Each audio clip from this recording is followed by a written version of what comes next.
आदाब, नमस्कार। मैं वसीम अख्तर और आप देख रहे हैं द लीडर हिंदी। यूपी की जिला बरेली में हमारा दावा है कि ऐसा वीडियो अब से पहले आपने यकीनन नहीं देखा होगा। गुब्बारे की तरह एक शख्स हवा में उड़ रहे हैं और 50 फीट ऊपर जाने के बाद वो नीचे गिरे बगैर किसी पैराशूट के। लेकिन वो शमा क्या बुझे जिसे रोशन खुदा करे वाले अंदाज में मुल्ला जी की जान बच गई। महज हाथ में फ्रैक्चर हुआ है। तूफान के इस वीडियो के सामने आने के बाद एसडीएम से लेकर सीओ और डीएम अविनाश सिंह का बयान मंजर आम पर आया। ये पूरा मामला जानिएगा। वो कौन है जिन्होंने लल्ला गद्दी का नाम लेकर 2 लाख की रंगदारी मांगी, ये कहते हुए कि पैसा नहीं दिया तो बेटे से हाथ धो बैठोगे। मियाँ घर पर उनकी 2 बीवियों में कहाँ सड़क पर सरेआम जूतम पैजार हुई। साड़ ने कहाँ बच्ची पर हमला किया, कुत्ते ने किस बच्ची के कान में काटा। मंत्री ने करोड़ों रुपए की धार्मिक पर्यटन के लिए परियोजनाओं का शिलान्यास लोकार्पण किया है। बांधखाना की किस गली में करंट उतरने से दहशत का माहौल है। साबिर कलियरी के सज्जादा नशीन शहर आकर किसकी रिहाई के लिए दुआ कर गए हैं। खबरें और भी हैं, आइए सभी से रूबरू कराते हैं। आंधी तूफान का जोर और फिर हुआ करिश्मा। गुजरे दिन बेहद हैरान करने वाला वाकया हुआ, वो जो अब से पहले कभी नहीं देखा गया था। आंधी तूफान के बीच एक शख्स आसमान में कलाबाजियां खाते हुए कैमरे में कैद हो गए। ये बेहद हैरान करने वाला वीडियो सामने आया, लेकिन उसके साथ ही कुदरत का करिश्मा हुआ। बिल्कुल शहर मजलिस शहरी के इस शेर की मानेंद फानूस बनकर जिसकी हिफाजत हवा करे, वो शमा क्या बुझे जिसे रोशन खुदा करे। तूफान के जोर पर मुल्ला जी, जिनका नाम नन्हे वल्द वहीद अंसारी है, टीन शेड के साथ हवा में तो उड़े लेकिन उनकी जिंदगी सलामत रही। वो 50 फीट से ज्यादा ऊंचाई से मक्का के खेत में गिरे। भमोरा के बबियाना गांव के इस हैरत अंगेज नज़ारे को खुद उसके गवाह मुल्ला जी की जुबानी सुनवाते हैं। वो जो है कि मतलब एक्शन बहुत तेज लकूरा आ रहा था। लकूरे के सामने ऊपर मतलब 30-40 फीट ऊंचा चले गया। हमें ना पता कहाँ गिरे, क्या हुआ। कम से कम 50 फीट दूरी से। नहीं तो आपने उसको पकड़ रखा था, क्या था? हाँ मतलब पकड़ा नहीं था, मतलब गाड़ी के जोड़े खड़े हम रस्सी पड़ी हुई थी। अच्छा। हाँ रस्सी पकड़ी थी और गाड़ी हमारी खड़ी थी, वो रस्सी पकड़ ली थी कि ऐसे हुआ हम जाएंगे। नहीं रुक पाए तो अभी वो रस्सी टूट गई, ऊपर चले गए। हमारे साथ तो मतलब 2-4 लोग थे, मतलब नीचे गिर गए, मतलब कुछ गिर गए और मतलब हम चले गए। तो आप उड़ के खेत में जाके गिरे? हाँ मक्का के खेत में गिरे थे, कम से कम 50 फीट ऊँची से और करीब 30-40 से ज़्यादा होती, मतलब 20 मकान गिरे थे। मैं टीन से टीन गिरी, टीन के साथ में ही चले गए। उन्हें अस्पताल में देखने के लिए एसडीएम मामला विदुषी सिंह भी पहुंची। जी जानकारी मिली थी कि कल जो है जब काफ़ी तेज़ जो है आंधी आई थी, उस समय बमियाना गांव के नन्हे रहने वाले हैं, तो इनके यहाँ भी मतलब एक टीन शेड उड़ा और उसी के साथ उसी समय मतलब वीडियो हमने देखा कि ये भी उड़ गए उस तेज़ हवा में और काफ़ी दूर जाकर गिरे। तो इसीलिए जो है ये जानकारी करने के लिए हम यहाँ पर आए हुए हैं कि इनको मतलब क्या क्या समस्या है इस समय, और इसमें जो है शासन द्वारा जो निर्धारित सहायता है वो भी हम इनको उपलब्ध कराएंगे। सीओ मामला नितिन कुमार ने पुलिस का पक्ष रखा है। सोशल मीडिया पर प्रसारित एक वीडियो जिसमें एक व्यक्ति हवा में उड़ता दिखाई दे रहा है के संदर्भ में अवगत कराना है कि यह वीडियो थाना भमोरा के क्षेत्र ग्राम बबियाना के व्यक्ति नन्हे पुत्र वहीद हसन से संबंधित है। कल आई तेज आंधी के कारण एक व्यक्ति के घर में लगी हुई टीन हवा के तेज वेग के कारण संवेग स्थानांतरण के कारण विपरीत दिशा में पलट गई। चूंकि ये व्यक्ति उसी टीन के पुल के सहारे खड़ा हुआ था, अतः इसकी भी गतिक दिशा जो है टीन के उड़ने की दिशा में दिखाई दे रही है। कुछ व्यक्तियों द्वारा इसको जो है विजुअली इम्प्रोवाइज्ड करके विजुअल इम्पैक्ट के सहारे जो प्रसारित किया जा रहा है। इस प्रकरण में जो ये व्यक्ति हैं नन्हे, इनके हाथ में फ्रैक्चर हुआ है, इसमें डॉक्टर ने प्लास्टर चढ़ा दिया है। स्वास्थ्य के अन्य संदर्भों में पूरी तरह से स्वस्थ है। डीएम अविनाश सिंह का कहना है कि तूफान का केंद्र आंवला तहसील का इलाका रहा है। वहां जिनकी मौत हुई और जो घायल हुए हैं या किसी और तरह का नुकसान हुआ है उसका मुआवजा बंटवाया जा रहा है। देखिए, जनपद बरेली में 2 दिन लगातार, कल और उसके 1 दिन पहले लगातार जो है भीषण आंधी तूफान आया था, जिसकी वजह से जनपद में 4 जनहानि हुई है। और ये जो जनहानि हुई है वो चारों जनहानि बरेली जनपद की तहसील आंवला में हुई है। इससे ये माना जा सकता है कि उस साइड में, उस तहसील के एरिया में आंधी तूफान का ज़्यादा असर रहा है। और इसके साथ जो 4 जनहानि में 3 महिलाएं हैं और 1 पुरुष हैं। इसके साथ ही जो 9 हैं वो पशुहानि हुई है और 30 मकान क्षतिग्रस्त हुए हैं। और इन सभी की हम लोगों ने जो पीएम करा रहे हैं और आज दोपहर जैसे कंप्लीट होने के बाद सभी चीज़ों में, जो जनहानि में, पशुहानि में और जो मकान जो क्षतिग्रस्त हुए हैं, उन सभी का हम लोग जो दैवीय आपदा के अंतर्गत जो स्वीकृत धनराशि है आज शाम तक 24 घंटे के भीतर भीतर जनप्रतिनिधिगण के माध्यम से उनके परिवारीजन को हम लोग उसको उपलब्ध करा देंगे। मुल्ला जी के मामले में भी उन्होंने बात रखी है। कल जो आंधी आ रही थी, हमारे बमौरा क्षेत्र के जो नन्हे हैं निवासी ये बामियाना हैं, वो वहाँ पर अपना एक टीन सेट था, उसके नीचे आंधी से बचने के लिए खड़े थे। उससे एक रस्सी लटक रही थी टीन सेट से, उसको पकड़ के खड़े थे। जब वो टीन सेट उड़ा तो चूंकि वो डोरी उसके साथ जो जुड़ी थी उसको पकड़े हुए, तो उसी से उसकी वजह से ये थोड़े दूर जाके खेत में गिर गए। तत्काल ही उनको ले जाकर हॉस्पिटल में भर्ती कराया गया। इस समय वो दो देवचरा में BK पलक हॉस्पिटल है, वहाँ पर एडमिट हैं। SDM और तहसीलदार वगैरह सब लोग अभी उनके पास जाकर उनको एडमिट कराकर सभी डॉक्टर को उनको उचित चिकित्सीय सुविधा उपलब्ध कराने के कड़े निर्देश दिए गए हैं। साथ ही ये भी कहा गया है कि उसका जितना भी खर्चा आएगा वो सभी जिला प्रशासन इसको वहन करेगा। और ये सबको बताया भी गया है कि जो अन्य भी लोग हैं जो थोड़ी सी जिनको कम चोटें हैं या गुमशुदा चोटें हैं, उनका भी संबंधित जहाँ पे भी जो भी हमारे हॉस्पिटल्स हैं, नर्सिंग होम है, वहाँ पर उनको भर्ती कराकर उनका समुचित उपचार कराया जाए। मियाँ घर पर पत्नियों के बीच सड़क पर जूतम पैजार। दो शादियों के खराब अंजाम के बारे में सुना बहुत होगा। आइए आपको लाइव नज़ारा दिखाते हैं। पहले थोड़ा सा बता देते हैं कि मामला क्या था। जिन पति की वजह से SSP दफ्तर के बाहर दोपहर के बाद ये तमाशा हुआ, उनका नाम सम्राट अशोक है। दूसरी पत्नी उनका नाम लेकर उन्हें गरिया रही थी, कह रही थी कि वो डॉक्टर हैं। पहली वाली पत्नी का कहना था कि अभी बताती हूँ। अब आप इस सरेआम दो पत्नियों में जूतम पैजार पर मुलाहिजा फरमाइए।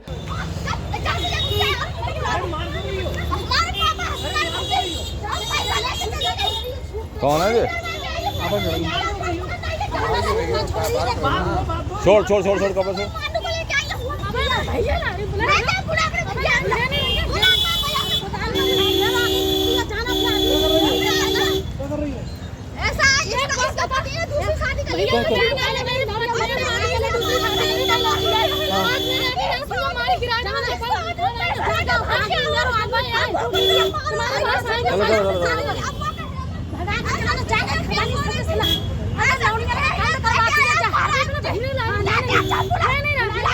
मेरे साथ में धोखाधड़ी से मेरे हस्बैंड सम्राट अशोक ने शादी करी थी।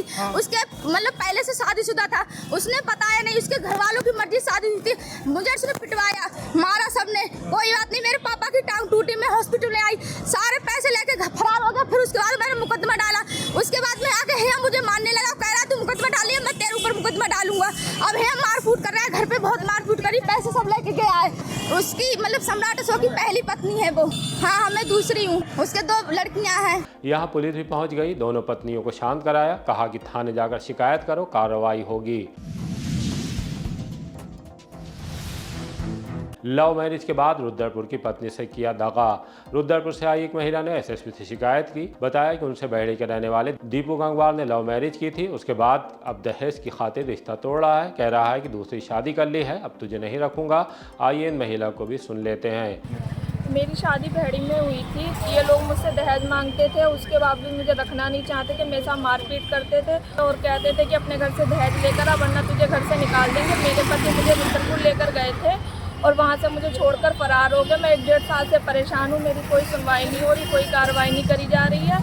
और इसके बाद ये मुझे बहेड़ी में मिले भी थे 11 तारीख में, तो मुझसे बोल कर गए हैं कि मैंने दूसरी शादी कर ली और ना मैं तुझे रखूँगा, ना ही तुझसे कोई फैसला करूँगा। इसलिए मैं बहेड़ी थाने में गई, तब भी उन्होंने भी मेरी कोई कार्रवाई नहीं करी हुई है। मैं बहुत परेशान हूँ। आज आप साहब से मिलिए, क्या कहा है? साहब ने बोला है कि फ़ोन करके बताते हैं। लल्ला गद्दी के नाम पर फिरौती मांगने वाले अरेस्ट। कैंट पुलिस ने अधिवक्ता चंद्रभान सिंह के परिवार को धमकाकर 2 लाख की फिरौती मांगने वाले 2 युवकों को गिरफ्तार कर लिया है। चौबारी मोड़ से पकड़े गए इन युवकों में एक का नाम वैभव सिंह और दूसरा आकाश है। दोनों ही फतेहगंज पूर्वी के रहने वाले हैं। पुलिस के मुताबिक तीसरा साथी अकरम फरार हो गया, जो शाहजहांपुर में कटरा का निवासी है। वैभव ने चौबारी निवासी अधिवक्ता के पुत्र अर्पित को कत्ल कर देने की धमकी देते हुए 2 लाख रुपए मांगे थे। पुलिस ने दोनों को 2 तमंचे और कारतूस के साथ पकड़ने पर पूछताछ की तो साफ हुआ कि उन्होंने लल्ला गद्दी का नाम खौफ दिलाने के लिए लिया था। इस मामले में लल्ला गद्दी का कोई जुड़ाव नहीं है। पुलिस ने तीनों पर मुकदमा पहले से दर्ज कर लिया था। इंस्पेक्टर संजय धीर ने बताया कि तीसरे आरोपी की तलाश हो रही है, जबकि पकड़े गए वैभव और आकाश को कोर्ट में पेश करने की तैयारी है। मंत्री ने किया करोड़ों की परियोजनाओं का शिलान्यास। नाथ नगरी में धार्मिक पर्यटन और सनातन संस्कृति को मजबूत करने की दिशा में कदम उठाया गया है। प्रदेश के पर्यटन एवं संस्कृति मंत्री जयवीर सिंह ने तिरुवटीनाथ सत्संग भवन में आयोजित कार्यक्रम में करोड़ों रुपए की विभिन्न पर्यटन विकास परियोजनाओं का लोकार्पण और शिलान्यास किया। कार्यक्रम में नवाबगंज, मीरगंज, आंवला, फरीदपुर, भोजीपुरा शहर और कैंट विधानसभा क्षेत्रों में मंदिरों, झीलों, धार्मिक स्थलों के विकास कार्यों की घोषणा की गई। इन परियोजनाओं में यात्री विश्राम गृह, धर्मशाला, परिक्रमा पथ, food court, pathway, lighting, horticulture और पर्यटन सुविधाओं का निर्माण कराया जाएगा। मंत्री ने कहा कि सरकार अयोध्या, काशी और प्रयागराज की तर्ज पर बरेली को भी धार्मिक पर्यटन के केंद्र के रूप में विकसित कर रही है। इस दौरान वन एवं पर्यावरण मंत्री डॉक्टर अरुण कुमार, सांसद छत्रपाल सिंह गंगवार, पर्यटन विभाग के अधिकारी और बड़ी संख्या में श्रद्धालु मौजूद रहे। करोड़ों रुपए की परियोजनाओं का यहाँ शिलान्यास और लोकार्पण का कार्यक्रम हुआ है। कुल मिलाकर यदि हम बात करें बरेली की, तो चूँकि नाथ कॉरिडोर की धरती है, नाथ नगरी इसको कहा जाता है, तो जितने भी उस परंपरा से जुड़े हुए धार्मिक स्थल हैं उनको हम लोग पर्यटन अवस्थापना सुविधा दे करके विकसित करने के लिए कुल मिलाकर के 98 करोड़ रुपए से ज़्यादा की योजनाओं को पूरी नाथ कॉरिडोर प्लस बरेली जनपद की योजनाओं को धरातल पर उतारते हुए काम कर रहे हैं। तमाम योजनाएं क्रियान्वित हुई हैं, तमाम योजनाएं संपूर्ण हुई हैं जिनका लोकार्पण हुआ है, तमाम योजनाएं आज शिलान्यासित हुई हैं, उनको भी अब कार्य शुरू हो जाएगा। इसके अलावा भी इस वित्तीय वर्ष में भी माननीय जनप्रतिनिधियों के द्वारा जो भी प्रस्ताव इस नए जो 26-27 वित्तीय वर्ष है इसमें प्राप्त हुए हैं, उसके लिए भी बरेली को हम विशेष रूप से प्रोत्साहित करते हुए, सम्मान देते हुए वो भी करोड़ों रुपए की योजना पुनः नई कार्य योजना में भी देने का काम करेंगे। हमारा प्रयास है कि नाथ कॉरिडोर के रूप में बरेली का सम्मान, यहाँ के लोगों की आस्था का सम्मान, भावनाओं का सम्मान बहुत ऊपर तक धरातल पर उतारते हुए हम लोग आगे बढ़ाने का काम कर सकें। पीएम मोदी पर टिप्पणी से भड़की महिलाएं। सपा सांसद के पीएम मोदी पर की गई टिप्पणी को लेकर भाजपा महिला मोर्चा की महिलाओं ने कलेक्ट्रेट में प्रदर्शन किया। प्रधानमंत्री का अपमान नहीं सहेगा हिंदुस्तान और सपा सांसद माफी मांगो जैसे नारे लगाए। इसके बाद प्रशासनिक अधिकारी को ज्ञापन सौंपते हुए सपा सांसद की सदस्यता खत्म करके उनके खिलाफ कानूनी कार्रवाई की मांग उठाई। इस दौरान जिला पंचायत अध्यक्ष रश्मि पटेल भी मौजूद रहीं। देखिए, ये माननीय प्रधानमंत्री जी के लिए सपा के जो सांसद हैं उन्होंने बहुत ही बुरी टिप्पणी की है, बहुत अपशब्द बोले हैं। ये हम मातृशक्ति नहीं सह सकते, क्योंकि हमारे माननीय प्रधानमंत्री देश का गौरव है और इस देश के गौरव को उन्होंने इतनी बड़ी बात कही है, तो ये चीजें नहीं होनी चाहिए कि और अखिलेश जी को, अपने सांसद जी को समझाना चाहिए कि भाई इतने ये देश के गौरव हैं, उनको ये चीज, प्रधानमंत्री किसी दल के नहीं है, वो हमारे पूरे भारत के देश का गौरव है। तो ये हम सब चीजों को, महिलाओं को बहुत हर्ट हुआ और ये सब मुद्दा हम आगे लेकर आए हैं। एक प्रदर्शन हम मातृशक्ति का है और अपने मन से है, ये है, और उनको सार्वजनिक तौर पर क्षमा मांगनी चाहिए कि उनको ये ऐसी भाषा का उपयोग नहीं करना चाहिए। ब्राह्मण समाज ने उठाई कार्रवाई की मांग। अखिल भारतीय ब्राह्मण महासभा एवं ब्राह्मण समाज के पदाधिकारियों ने सपा प्रवक्ता राजकुमार भाटी की ब्राह्मण समाज पर कथित आपत्तिजनक टिप्पणी किए जाने के विरोध में राष्ट्रपति को संबोधित ज्ञापन डीएम कार्यालय में सौंपा। ज्ञापन संगठन के राष्ट्रीय अध्यक्ष इंद्रदेव त्रिवेदी एवं जिलाध्यक्ष संजीव कुमार अवस्थी के नेतृत्व में दिया गया। मांग की गई कि मामले को गंभीरता से लेते हुए राजकुमार भाटी के विरुद्ध विधि सम्मत कठोर कार्रवाई की जाए, ताकि समाज में शांति, भाईचारा और कानून व्यवस्था के प्रति लोगों का विश्वास बना रहे। विशाल शर्मा, गोविंद कुमार त्रिवेदी, सचिन शर्मा, रामकृष्ण शुक्ला, मुकेश शर्मा, अमर शर्मा आदि मौजूद रहे। मेरा नाम है संजीव कुमार अवस्थी, जिला अध्यक्ष हूँ अखिल भारतीय ब्राह्मण महासभा रजिस्टर्ड बरेली का। अभी जैसा कि आपके संज्ञान में है कि सपा के प्रवक्ता राजकुमार भाटी जी द्वारा ब्राह्मणों के विषय में बहुत ही अमर्यादित मुहावरे का प्रयोग किया गया है। उनका दृष्टिकोण समझ में नहीं आ रहा है कि वो ब्राह्मणों के प्रति कैसी कुंठित मानसिकता रखते हैं, जबकि समाज में ब्राह्मण हर वर्ग को लेकर चलना चाहता है, राष्ट्र को सर्वोपरि रखता है, समाज को साथ लेकर चलना चाहता है। लेकिन ऐसे समय में उनके द्वारा जो ये बयान दिया गया है, हम अखिलेश यादव जी से मांग करते हैं कि उन्हें राष्ट्रीय प्रवक्ता के पद से हटाया जाए, उन्हें समाजवादी पार्टी से निष्कासित किया जाए। और राष्ट्रपति महोदय को जिलाधिकारी महोदय के द्वारा जो ज्ञापन दिया है उसमें हम मांग कर रहे हैं कि जो भी विधि सम्मत कठोरतम कार्रवाई है जो उन्होंने आम जनमानस में विद्वेष फैलाने के लिए की है, उसके विरुद्ध सुसंगत धाराओं में मुकदमा लिख के उनके विरुद्ध कठोर कार्रवाई की जाए। ससुराल से लौट रहे युवक की रास्ते में मौत। फरीदपुर में केसरपुर के रहने वाले 25 साल के प्रमोद बाइक से ससुराल गए थे। वहां से लौटकर आते वक्त महुआ महारासा गांव के पास किसी वाहन ने बाइक में टक्कर मार दी, जिससे वह गंभीर रूप से घायल हो गए। इससे पहले कि पुलिस उन्हें इलाज के लिए अस्पताल भेजती, उनकी मौके पर ही मौत हो गई। वो जन सेवा केंद्र चलाते थे, 2 छोटे बच्चे हैं। पत्नी का पति की मौत के बाद हाल बेहाल है। पुलिस टक्कर मारकर भागने वाले वाहन को तलाश कर रही है। घर से बाहर खेलती बच्ची पर साड़ का हमला। थाना सुभाष नगर के नारायण नगला में घर के बाहर खेलते वक्त 10 साल की बबली पर साड़ ने हमला कर दिया, जिससे वह गंभीर रूप से घायल हो गई। उसकी चीखों की आवाज़ पर घर वाले बाहर आए तो साड़ को भगाया जा सका। उसके बाद एम्बुलेंस से बच्ची को जिला अस्पताल लाया गया है। आइए सुनवाते हैं घटना को लेकर बच्ची के पिता पातीराम ने हमें क्या जानकारी दी है। पातीराम, कहाँ रहते हो? बिलिया नारायणपुर। खाना कौन सा रखता है? सुभाष नगर। कैसे चोट लगी थी? ये बच्चे खेल रहे थे, साड़ आया, उसने जट मार दी। कितनी बड़ी बच्ची है आपके? 10 साल।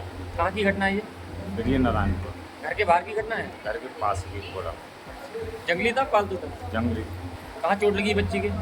कमर के पीछे। इज्जतनगर थाने के आलोक नगर में ट्यूशन के लिए जा रही कंचन कुमार आर्य की 8 साल की बेटी अनन्या पर कुत्ते ने हमला कर दिया। कान में काटने से बच्ची गंभीर रूप से घायल हो गई। उसके पिता ने पुलिस से कुत्ता टहला रही महिला के खिलाफ कार्रवाई की मांग की है। उधर भिथरी चैनपुर के तुमड़िया गांव में तेज आंधी के दौरान पड़ोसी का टीन शेड उड़ने से 8 साल का रियाज घायल हो गया। उसकी मां शबाना उसे इलाज के लिए एम्बुलेंस से जिला अस्पताल ले आई। पुलिस ने साइबर ठगों के कब्जे से बचाए 90,000। रामपुर गार्डन में रहने वाले अभिलाष अग्रवाल के साथ साइबर फ्रॉड हो गया, लेकिन फौरन ही 1930 पर ऑनलाइन शिकायत दर्ज कराई। इस पर कोतवाली पुलिस हरकत में आ गई। कोतवाल धनंजय पांडे की अगुवाई में साइबर टीम ने 90,999 रुपये खाते में होल्ड करा दिए। पुलिस की इस तत्परता के अभिलाष अग्रवाल कायल हो गए। चेहरे पर खुशी के भाव, जुबान पर पुलिस की प्रशंसा दिखे। करोड़ों की ठगी में कंपनी के संचालकों पर एफआईआर। थाना बारीदरी के इलाके में निवेश के नाम पर करोड़ों रुपए की ठगी का मामला सामने आया है। शिकायतकर्ता सुमित गुप्ता ने बताया कि मार्केटिंग का काम करते हैं। उनकी मुलाकात पूर्व परिचित पुष्पेंद्र मौर्य, सत्यप्रकाश मौर्य, बृजपाल, नीलम रानी, जानवती और जयप्रकाश मौर्य से हुई थी। आरोप है कि इन लोगों ने अपनी company ABMPL multi trade private limited में निवेश करने पर रकम दोगुनी करने का भरोसा दिलाया। झांसे में आकर 22 सितंबर 2024 को 72,90,000 रुपए निवेश कर दिए। अन्य लोगों से भी करीब 2.5 करोड़ रुपए जमा कराए। आरोप है कि संचालकों ने फर्जी दस्तावेज तैयार कर कंपनी बंद कर दी और रकम लेकर फरार हो गए। पुलिस ने मुकदमा दर्ज कर पड़ताल शुरू कर दी है। मोबाइल गुम होने पर खाते से 64,000 गायब।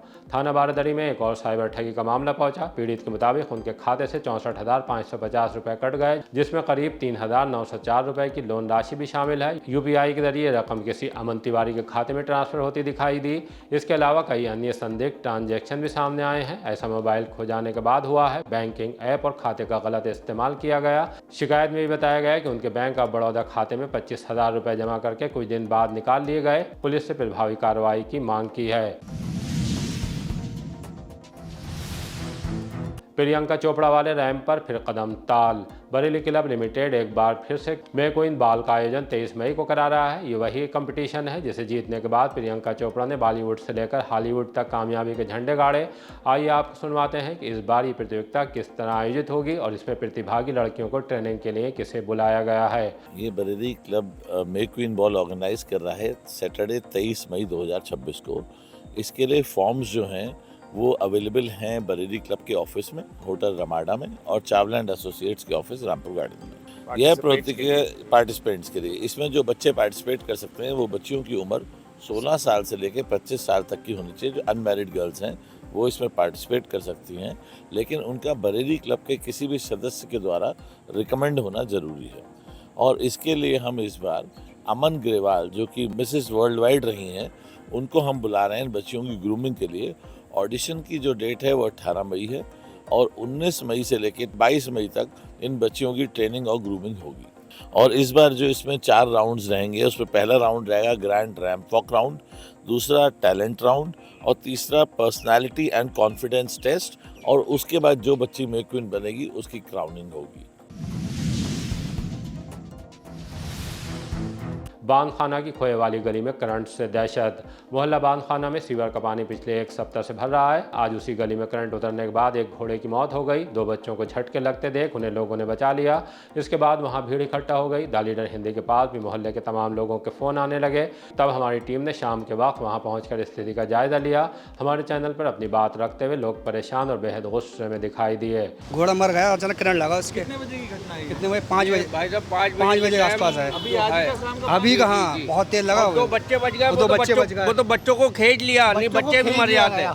बच्चों को खींच लिया गया, बहुत बुरी तरीके से चिपके थे। स्कूल के बच्चे जाते हैं, बहुत परेशानी दिक्कत होती है। और दोपहर को आना, गाड़ी यहाँ पे एक नहीं, ये बता रहे हैं कि आगे काम चलता रहेगा। इस हिसाब से अगर यहाँ पानी भरा रहा तो क्या होगा? अभी आज एक हादसा हुआ है, खुदा ना खास्ता कोई दूसरा हादसा हो गया तो फिर कौन जिम्मेदार है इसका? अर्थिंग कितनी देर से आ रही है? ये कई दिनों से आ रही है। जब से ये लैंड सीवर का काम उधर से शुरू हुआ, जब से अर्थिंग आ रही है। और आज से सिर्फ जानवर भी थी, कोई बच्चा आ जाता खुदा ना खास्ता तो क्या होता। कितने लोग रहते हैं इस गली में? इस गली में अच्छे खासे लोग रहते हैं, लगभग मान के चले 300-400 लोग रहते हैं इसके अंदर। पूरी बस्ती है। अगर गली पार निकली हुई है, ये गली पार निकली है बांदखाना गुलाब नगर घोसियों मस्जिद तक जाती है ये गली। चावाई की तरफ भी चली जाएगी, गुलाब नगर में भी चली जाएगी और इधर गुद्दड़ के बाग में भी चली जाएगी। चारों तरफ की गली जाती है। हाँ, सब तरफ से है ये 3 दिन से जल भरा हुआ है। यहाँ पे सीवर का काम हो रहा है, इसलिए यहाँ पानी भर गया। कोई देखने वाला नहीं है। काफी कंप्लेंट है नगर निगम में दी गई है, कोई नहीं हो रहा है। पार्षद कह रही है हमारे मतलब का हमारा काम नहीं है ये। पार्षद नहीं है, नितिन सक्सेना है। हाँ, पार्षद कह रहे हैं हमारा कोई वार्ड 58। मेयर साहब से हमारी रिक्वेस्ट है कि इससे जल्द से जल्द हम ये करवाएं। और बहुत ज़्यादा मतलब ये हम लोगों को, बच्चों को, बड़ों को, सबको बहुत ज़्यादा परेशानी हो रही है। किसकी रिहाई को दुआ कर गए सज्जादा नशीन। साबिर कलियरी के सज्जादा नशीन शाह अली मंदर एजाज कुद्दूसी इज्तिमाई निकाह में तशरीफ़ लाए थे। द लीडर हिंदी से बात करते हुए बरेली के हालात पर तो कुछ खास नहीं कहा, लेकिन रिहाई के लिए दुआ की। साथ ही मुसलमान नौजवानों के लिए बहुत सी सीख देने वाली बातें भी कह गए हैं। आइए उनसे रूबरू कराते हैं। गुज़रे दिनों जो यहाँ के बरेली के मामलात हैं वो आपकी नज़र में आई होंगे, उस पर क्या कहना चाहिए? बस मैं यही कहना चाहता हूँ, मौजूदा हालात बड़े नाजुक हैं मुल्क के, तो बस यही दुआ करते हैं अल्लाह पाक सबको अपने हिफ्ज़-ओ-अमान में रखे। और जो बच्चे और जो लोग उस मुश्किलात के में फंसे हुए हैं, अल्लाह पाक उन्हें जल्द से जल्द रिहाई अता फरमाए। मैं यही कहना चाहूँगा तमाम नौजवानों से, वो किसी भी मज़हब के लोग हों, और कि इस तरह की गतिविधियों से बचें। और मुसलमान को तो ख़ास तौर पर मैं ये कहना चाहूँगा कि भाई दीन का काम करे, रसूलुल्लाह के बताए हुए रास्ते पर अमल करें। और इन चीज़ों से कोई फ़ायदा नहीं है। आपसी नाइत्तफ़ाक़ी इससे ही पैदा होती है, सोशल मीडिया के थ्रू और इस तरह के पोस्ट करने के थ्रू। तो इन चीज़ों से दूर रह के अपने दीन की, अपने माँ बाप की, अपने कौम की, अपने लोगों की खिदमत करें। उसमें इंशाअल्लाह ताला अल्लाह पाक उन्हें और बेहतर अजर अता फरमाए। और हम यही कोशिश करते हैं कि सबसे ज़रूरी है तालीम। तालीम होनी बहुत ज़रूरी है। आजकल के नौजवान बच्चों में हमारी कोशिश यही रहती है कि हमारी खानकाहों से सिर्फ़ कव्वाली और उर्सों की एक तरीके से तालीम ना दी जाए। एक जो रहने का तौर तरीका है और जो आज के मामलात और मुल्क के चल रहे हैं, उसमें मदरसे से लेकर और इंग्लिश टीचिंग, हर चीज़ की तालीमात आज के वक्त में हर बच्चे को लेनी ज़रूरी है, ताकि वो आने वाले वक्त में कौम के लिए कुछ कर सके। हज पर रवानगी और ये फूलों की बारिश। नबीर आला हज़रत खलीफा ताजुश्शरिया अफरोज़ रज़ा क़ादरी और उनके बेटे खलीफा अमीन शरीयत हमाद मियाँ हज के मुबारक सफ़र के लिए रवाना हो गए। ऑल इंडिया रज़ा एक्शन कमेटी के राष्ट्रीय अध्यक्ष मौलाना अदनान रज़ा क़ादरी के साथ तमाम अक़ीदतमंद RAC के पदाधिकारियों कार्यकर्ताओं ने मुलाकात करके दुआओं की दरख्वास्त की। मोहल्ला मलूकपुर से मरहूम हकीम कुदरतुल्लाह नूरी के साहबजादे कफ़ीलुर्रहमान ट्रेडिस रिटायरमेंट के बाद अपनी अहलिया के साथ हज के लिए रवाना हुए। इस मौके पर फूल बरसाकर उन्हें मुक़द्दस सफ़र के लिए रवाना किया गया। इसी तरह के ताज़ा अपडेट जानने के लिए देखते रहिए द लीडर हिंदी। विदा लेने से पहले हमारी आपसे गुजारिश है कि हमारी रिपोर्टिंग पसंद आ रही है तो ख़बरों को शेयर कीजिए और हमारे चैनल को सब्सक्राइब करके हमारा हौसला ज़रूर बढ़ाइए।